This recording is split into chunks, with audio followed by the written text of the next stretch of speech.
Mga boss, ito po yung ating bali lalaga lang po natin yung isda. Ilagay na natin yung siling panigang sibuyas, kamatis at saka luya. Nandiyan na po.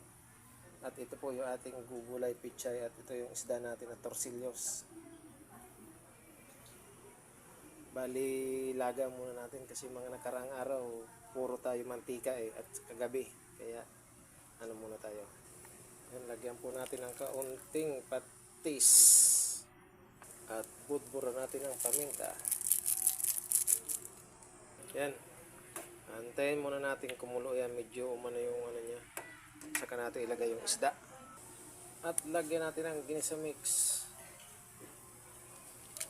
Hindi na natin kailangan timplahan pa ng okay, tikman. Okay na yan.